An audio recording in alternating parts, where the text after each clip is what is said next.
Glaniodd y copi cyntaf o'r dinesydd mewn cartrefi ym mis Ebrill 1973, a byth ers hynny mae papurau bro di mynd o nerth i nerth. Y cos gynnau pan mae rhywun yn dweud y dinesydd ydy nosweithiau hwyr yn y gegin, papur yn bob man, sisyrna, glud, a criw yna tan berfeddion yn rhoi y papur i wely. Fi oedd mam yn olygydd ac yn gyd olygydd, dwi'n yn siŵr iawn am faint, dwi'n meddwl rhyw 20 mlynedd. A mi fi oedd hi'n golofnydd misol am o leia 15 mlynedd. Dwi'n meddwl mai stroc fawr y dinesydd o ran yr atgofion sgana i ydy iddyn nhw gyhoeddi rhifin dyddiol yn Steddfod Genedlaethol Caerdydd yn 1978. Be felly sy'n angen i wneud wrth roi papur bro at ei gilydd? Dwi'n lwcus iawn oherwydd bod yna lot o hebwyr da iawn yn cyrraedd danfon stwff i ni yn gyson ac ar amser ac wedyn dwi ddim yn gorfod rhedeg ar ôl neb. Mae'n haws felly i roi y papur at ei gilydd, ond mae'n sicr yn cymryd amser bob mis ydy. Dwi'n meddwl os chi'n gwatwa'r steil newyddiadurol o gwbl, yn idi mae o'n gweddu yn union i'r job mae fod i'n ei wneud, a dyna di hanfod newyddiaduraeth. Na, chi, dwi'n meddwl bod yna erthyglau papur bro am ennill y Pulitzer, na dim byd fel yna, ond nid yna'r pwynt yna chi.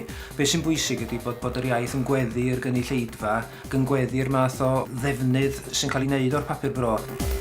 Felly, ydy oes air y papur bro di hen fynd? Mae'n siŵr bod yna oes air wedi bod eisoes yn y cyfnod yna pan o'na lot ofnadwy onyn nhw yn dechrau a phobl ifanc ar y cyfan oedd yn ymwneud â nhw. Wel, mae lot o'r bobl ifanc yna wedi tyfu'n hun, a mae hwnna falle'n yn broblem arall, ond dydy'r ffaith bod yna un oes air wedi bod ddim yn deud bod ddim yn bosib cael sawl oes air wedyn. Mae papurau bro wedi bod yn llwyddiannus ac maen nhw'n parhau yn llwyddiannus a maen nhw'n rhan bwysig iawn o fywyd Cymru. Mae yna 50,000 ohonyn nhw'n mynd allan bob mis. Mae angen iddo fo newid rhywfaint sy'n gyrraedd at pobl ifanc a mae hynny'n rhywbeth mae rhaid i bobl feddwl amdano fo. Ydy'r dechnoleg newydd yn ei gwneud hi'n haws i ddechrau papur bro? Mi fedrwch chi weld y cyfnod pan ddechreuodd papurau bro, oedd yna newidiadau digwydd yn arbennig, a maes argraffu adeg hynny, lle oedd hi lot haws, dwi'n meddwl, i gynhyrchu'r math yna beth. Mae wedi dod yn haws wedyn efo cyfrifiaduron i osod papurau ac yn y blaen. Ond dwi'n meddwl bod yna berig os eith pethau yn rhy dechnolegol, falle fydd yna golli ar yr ymwneud, pobl yn ymwneud â'i gilydd.